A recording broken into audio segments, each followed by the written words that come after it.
Hello phone చేసాము గోంగూర పులిహార తిన్నాము ఇవాళ వంశీకి కూడా నచ్చిందన్నారు. దాన్ని ఇప్పుడు కొంచెం రవ్వ లడ్లు చేద్దాము, ఇంట్లో ఏమీ లేవు స్వీట్స్ అవి కూడా, అందుకని రవ్వ లడ్లు చేద్దామని మొదలుపెట్టాను. వంశీకి రవ్వ లడ్లు చాలా ఇష్టం. మా చిన్నత్త గారు ఉండేవాళ్ళు అనమాట, అంటే వంశీ వాళ్ళ పిన్ని చనిపోయారు ఇప్పుడు.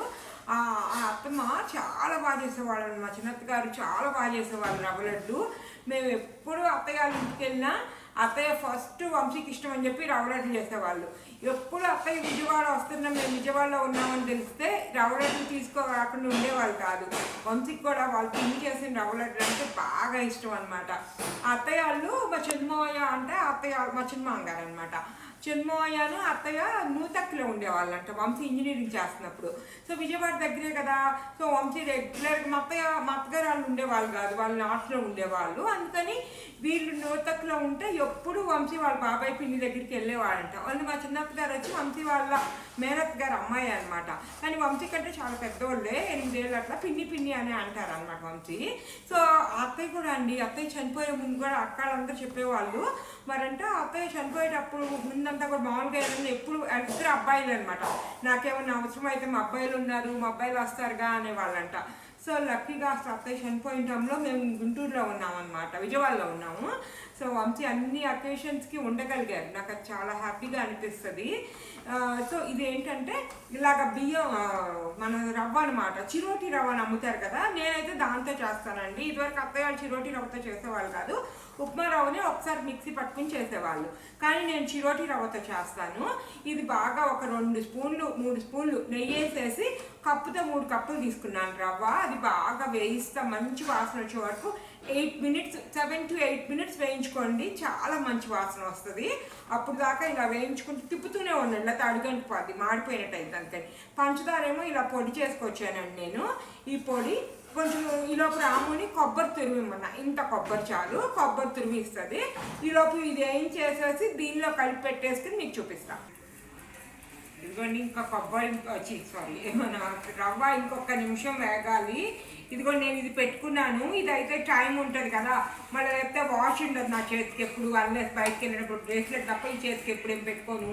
మళ్ళీ ఇప్పుడు అందుకని నాకు టైం ఎలా తెలియాలి, మళ్ళీ ఎవరో ఒకరిని శ్రీను వీడియో తీస్తున్నారు, మళ్ళీ వాడిని అడగాలి, ఇదంతా ఎందుకులే అని నేను దీనిలో పెట్టేసుకుంటాను అనమాట ఎప్పుడు యూజువల్లీ టైము. సో ఇది ఇలాగా వేయిస్తూ ఉంటున్నానండి. అదే మా చిన్నత్త గారి గురించి చెప్తున్నా కదా, అసలు వంటలండి సూపర్ డూపర్గా చేసేది అత్తయ్య. ఏ కూరలైనా ముందు నేను అనుకుంటా అండి, ఎవరైనా వంట చేసేటప్పుడు నిదానంగా చేస్తే చాలా టేస్టీగా ఉంటాయి అనుకుంటా. హడావిడిగా చేసేస్తే అంటే I can't say that really, ఎందుకంటే మా అమ్మ చేసేది అలా వెళ్ళి ఇలా చేసి వచ్చేది, కానీ భలే టేస్టీగా ఉండేది. కానీ అమ్మ చేసినప్పుడు ఎప్పుడు అండి, ఇప్పుడు కూడా మా డింపు మేము అందరం అనుకుంటాం, అమ్మ చేసేవి టేస్ట్ చాలా బాగుండేవి కానీ నిలవ ఉండేవి కాదు. ఏది పచ్చళ్ళు అవి కూడా మామూలుగా నిమ్మకాయ పచ్చడి, ఉసిరికాయ పచ్చడి, కాలీఫ్లవర్ పచ్చడి పట్టేది. అసలు అప్పటికప్పుడు టేబుల్ మీద చూడంగానే తినాలనిపించి మంచి కలర్ మంచి ఫ్లేవర్గా ఉండేది. కానీ సంవత్సరం అంతా నిల్వ ఉండడానికి కొలతలు ఉండి నిదానంగా చేసుకునే వంటలే ఉంటాయి అనుకుంటాను నేను. ఎందుకంటే మా చిన్నత్త గారి దగ్గర మొదలుపెట్టి ఎక్కడికో వెళ్తున్నాను నేను. మా చిన్నత్త గారు ఇలా చేసేవాళ్ళు కదండి. ఇదైనా కాదు, అసలు ఏ వంటలైనా కారపోతలు వండుకొచ్చేసేవాళ్ళు, మామూలు వెజిటేరియన్ కూరలు, సింపుల్ కూరలు కూడా ఎంత బాగా చేసేవాళ్ళని అంత బాగా చేసేవాళ్ళు. మా అత్తయ్యకి మా చిన్నత్త గారికి నోట్ క్యాన్సర్ వచ్చిందనమాట. సెకండరీస్ రావడానికి కొంచెం టైం తీసుకుంది, కానీ సెకండరీస్ వచ్చినా కూడా అత్తయ్య అంత ఎక్కువ రోజులు బతకలేకపోయారు, చాలా సఫర్ అయ్యారు. అది తలుచుకుంటే నాకు చాలా చిన్న ఏజ్లో చనిపోయారు, కానీ చాలా సఫర్ అయ్యారు. ఆమె సఫర్ అయిన తలుచుకుంటే ఆ నొప్పులు భరించడం కంటే ఆమె వెళ్ళిపోవటమే మంచిదైందేమో అనిపిస్తుంది నాకు. ఎవరైనా కొంచెం బాగా సఫర్ అయ్యారంటే, బికాజ్ మా నాన్నని చూశానండి, 9 years మంచం మీద చాలా ఇలా చెయ్యేస్తే అబ్బా అమ్మ అనేవాళ్ళు అనమాట. అలా నొప్పుల్లో ఉండటం కంటే వాళ్ళు వెళ్ళిపోవడమే ఒక రకంగా మంచిది అనిపిస్తుంది నాకు ఒక్కొక్కసారి ఏమో బాధ వేస్తుంది. ఇదండి వేడి మీద ఉంటే కొంచెం మళ్ళీ ఇదవుద్ది కదా అని ఆపేసి ఒక 2 నిమిషాలు ఇలా వేయిస్తున్నాను. వేయించిన దాన్ని దీనిలో కలిపేస్తున్నానండి. దీనిలో ఇలా కలిపేసేసి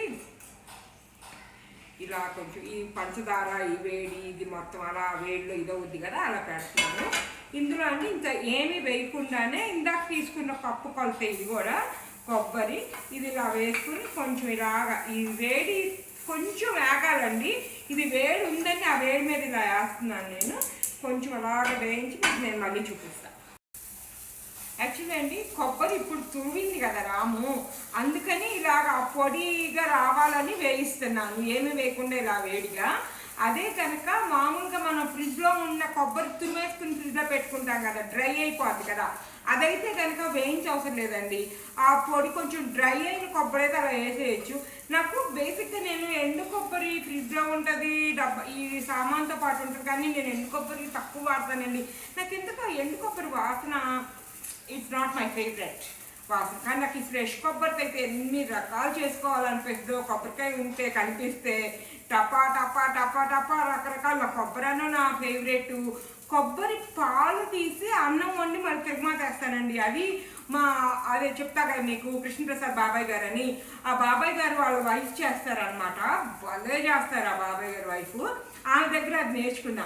అదేంటంటే భలే ఉంటుందండి. కొబ్బరి సగం ఇచ్చింది కదా రాము, ఇంకా ఇంకో కొబ్బరి ఉంది కదా ఉందంట, ఆ కొబ్బరితో మీకు మళ్ళీ రేపు ఎప్పుడు చూపిస్తాను. కొబ్బరి పాలతో అన్నం అనమాట. మామూలుగా నేను కొబ్బరి పాలతో మన మసాలా అన్నం వేస్తా, అది కాదు, ఇది వేరే రకం. ఇదిగోండి, ఇది కూడా ఏగిపోయింది, కొంచెం ఇట్లా ఏగనిచ్చేసి ఆ డ్రైగా అవ్వాలన్నమాట. అంటే మనం ఏగిపోయి ఆ తడంతా తగ్గిపోయి ఈ వేడి బాండి వేసాను, మళ్ళీ స్టవ్ పెట్టాను, ఆన్ చేశాను, దాని మీద ఇలా డ్రైగా చేసేసి దీనిలో వేసేసి మీకు చూపిస్తాను. కొబ్బరి వేస్తూనే ఉన్నా అనుకుంటున్నారా?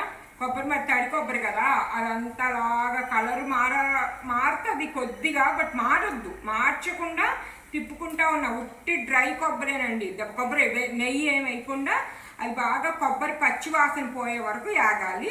అప్పుడు ఇవన్నీ కలిపి దీనిలో వేసి మీకు కలుపుతాను, చూపిస్తా. అండ్ వంశీకి లైక్ రవ్వ లడ్లు చాలా ఇష్టం అని చెప్తాను కదా. మా చిన్నత్త గారు ఉన్నప్పుడు కూడా ఆమె కొంచెం హెల్త్ అది పాడైపోయినాకంతా మా అత్తయ్య, మా మేనత్త ఉంటారు కదా అమతలూరులో, మా అత్తయ్య దగ్గర శారద అని మా చుట్టాల అమ్మాయి ఉంటుంది అనమాట. అత్తయ్యకి గాడ్ ఇచ్చిన డాటర్ లాగా శారద, మా అత్తయ్యతోనే ఉంటారు. శారద మేము విజయవాడలో ఉన్నాము అనగానే వంశీబాబు గారికి ఇష్టం కదా, వంశీ అన్నకి ఇష్టం కదా, వంశీబాబుకి ఇష్టం కదా, రవ్వ లడ్లు చేసేస్తానని అత్తయ్యతో శారదతో నాకు పెద్ద ఫైటింగ్ ఎప్పుడు. నేనంటే ఇష్టం కదా మీ ఇద్దరికి, మీరేంటి వంశీకి ఇష్టమైనవి చేసి పెడతారు అని చెప్పి, అది జోక్ లాగానే. సో అప్పుడు వంశీ కోసం ఇలా అత్తయ్యలు చేస్తూ ఉంటాం మొదలుపెట్టారు. చాలా మన ఇళ్ళల్లో అందరూ అండి కొబ్బరి వేయకుండా కొంతమంది చేస్తారు, కొబ్బరి వేసి కొంతమంది చేస్తారు కదా. బట్ మా అత్తయ్య అంటే మా మేనత్త శారద చేసే కొబ్బరి వేసిన లడ్లు కానీ, మన రవ్వ లడ్లు కానీ, మా చిన్నత్త గారు చేసే రవ్వ లడ్లు కానీ, అవన్నీ తలుచుకుంటా, వాళ్ళని గుర్తు తెచ్చుకుంటా మిగతా ఈ వంటలన్నీ చేస్తుంటే నాకు అసలు ఎంత ఇష్టంగా ఉంటుందో అండి. వాళ్ళందరూ కూడా నా జ్ఞాపకాల్లోకి వస్తూ ఉన్నారు కదా, నాకు చాలా హ్యాపీగా అనిపిస్తుంది. ఇది కూడా వేగిపోయిందండి, పచ్చి కూడా తగ్గింది. కొంచెం ఈ వేడి తీసేసి దీని మీద ఈ బాండీలు ఇంకొకసారి తిప్పుతా, ఇవన్నీ దీనిలోకి వేసి చూపిస్తా. సింపుల్ కొలతలండి. 1 గ్లాసు మీరు రవ్వ తీసుకుంటే అంటే లైక్ నేను 3 గ్లాసులు లెక్క చెప్తా. 3 కప్స్ రవ్వ తీసుకోండి, 2.5 కప్పు షుగర్ పౌడర్ తీసుకోండి, అండ్ 1 గ్లాస్ ఆఫ్ కొబ్బరి తీసుకోండి. అది మీకు సింపుల్ లెక్క. 3 కప్స్ ఆఫ్ రవ్వ వేయించుకోండి 8 minutes, and then 2.25 cups of sugar powder, okay. And then coconut is 1 cup of coconut, అంతే మీకు మనకు సింపుల్ కొలత. అండ్ ఇదిగోండి మిల్క్, నేనేంటి టెట్రాప్యాక్ మిల్క్ వాడుతున్నాను చూస్తున్నారా, మా వంశీ చేసిన పని. అప్పుడు క్వారంటైన్ పీరియడ్లో సరుకులు దొరకు, పాలు దొరకు అని టెన్షన్ పెట్టేశారు కదా, నాతో ఒక 20 ప్యాకెట్స్ ఆఫ్ టెట్రా మిల్క్ తెప్పించాడు. ఇప్పుడు మళ్ళీ పాలయ్యి అప్పుడు కూడా బాగానే దొరికినాయి, ఇంకా ఏం చేస్తాంలే అని చెప్పి ఆ పాలంతా అలాగ ప్యాకెట్స్ టెట్రా మిల్క్ ఉంచేసుకున్నాను. ఇదిగోండి ఇప్పుడు ఇలా ఈ స్వీట్స్కి కానీ దేనికైనా వాడుకోవచ్చు కదా అని ప్యాకెట్ ఓపెన్ చేసి వాడుతున్నాను. ఇదేం లేదండి, ఇలాగ పాలు మనం తడి చూసుకుంటా పాలు దీనిలో వేసి కలిపేసి ఒక 20 మినిట్స్ వదిలిపెట్టేసిన తర్వాత లడ్డులాగా చుట్టి చూపిస్తాను. ఇదిగోండి మనం తడి ఎందుకంటే పీల్చేసుకుంటుంది కదా, కొబ్బరి పీల్చుకుంటుంది అండ్ రవ్వ కూడా పీల్చేసుకుంటుంది కదా, అందుకని మనం కొంచెం ఇలా తడిగానే కలిపి పెట్టుకుందాము. తర్వాత ఇలా తడిగా పెట్టేసుకుని ఒక 20 మినిట్స్ అండి, ఐ జస్ట్ లీవ్ దిస్, ఇలాగే వదిలేసిన తర్వాత అప్పుడు చూద్దాం. మీరు కావాలంటే దీనిలో జీడిపప్పు, కిస్మిస్ అండ్ ఏది కావాలన్నా వేసుకోండి, జీడిపప్పు, బాదం పప్పు, కిస్మిస్ అంతా. నేను కొంచెం బాదం పప్పు, యాలకుల పొడి చల్లుతానండి. జీడిపప్పు లేవు ఇంట్లో, అందుకని బాదం పప్పు, యాలకుల పొడి చల్లుతాను. రైజిన్స్ ఉన్నాయి కానీ వంశీకి ఇష్టం ఉండని వేయను నేను ఎప్పుడు. లడ్డుల్లో ఏట్లో వేసినా పక్కకు తీసి పెడతాడనమాట. అవన్నీ నేను ఏరుకుని తింటాను, అందుకని అవి వేయను ఎందుకులే అని. ఇలా కొంచెం ఇలా జారుగా కాదు కానీ ఇలాగే కలిపి పెడితే, ఎందుకంటే ఇలా కలిపి పెట్టేటప్పుడు మనకు ఒక 20 మినిట్స్కి ఇదంతా బాగా డ్రై అయిపోయి ఉంటుందండి. కొంచెం ఇలాచీ పౌడర్ ఆ పైన మీకు కావాల్సిన పప్పులు వేసుకొని ఇలా పెట్టేసి వదిలేస్తానండి. ఇదిగోండి, దీనిలో బాదం పప్పు అండ్ కొంచెం యాలకుల పొడి వేసాను. కొద్దిగా ఫ్లేవర్ కోసం నెయ్యి వేస్తున్నానండి. యాక్చువల్లీ నెయ్యి వేయాల్సిన అవసరం లేదు, నేను మొదట్లో రవ్వ వేయించుకునేటప్పుడు తప్ప ఇంకెప్పుడు నెయ్యి వేయలేదు కదా, అందుకని ఫ్లేవర్ కోసం కొంచెం నెయ్యి వేసాను. చిన్న స్పూనే, అందుకని మీకు ఎక్కువ సార్లు వేసినట్టు కనిపిస్తుంది, కానీ ఫ్లేవర్ కోసం వేసాను. ఇది యాక్చువల్లీ నాకు ఎప్పుడు మా అక్కయ్య ఒక డౌట్ అడిగేదానండి, మా మేనత్ నాకు డౌట్ అడిగేదాన్ని, ఇది ఇలా పలుకుగానే ఉంటుంది కదా చేసేటప్పుడు ఎలా అత్తయ్య అంటే, అక్కయ్య చెప్పేది పలుకుగా ఉన్నా కూడా అది ఇలా ఉండలు చేసి పెట్టేయండి, పెట్టేసిన తర్వాత మేబీ ఒక 1 అవర్ 2 అవర్స్ తర్వాత మళ్ళీ దీన్ని చుట్టుకోండి, తిరిగి చుట్టుకోండి అని చెప్పేది. ఆ తిరిగి చుట్టుకునేటప్పటికి మళ్ళీ అది మీకు కరెక్ట్గా అయిపోద్ది అని చెప్పి, ఐ మీన్ రవ్వ అదంతా కూడా రవ్వ మళ్ళీ చక్కగా ఇదైపోయి మెల్ట్ అయిపోయి ఆ రవ్వ అంతా కూడా ఇంకా అసలు ఆ రవ్వ మీకు తెలియదు అనమాట. ఒక 1 అవర్ అలా చుట్టూ వదిలేసినాక మళ్ళీ దీన్ని ఉండలాగా చుట్టుకుందామండి.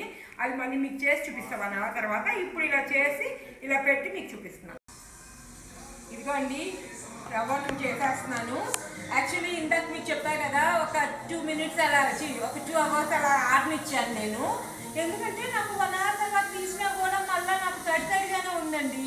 సో అప్పుడు శారదాకి ఫోన్ చేసి అడిగా, ఏంటమ్మా ఇట్లా వచ్చింది ఏంట్రా శారదా అంటే, నువ్వు పాలన్నీ ఒకేసారి పోతుంటావు అక్క, కొంచెం కొంచెంగా పోస్తే పోయేది అంది.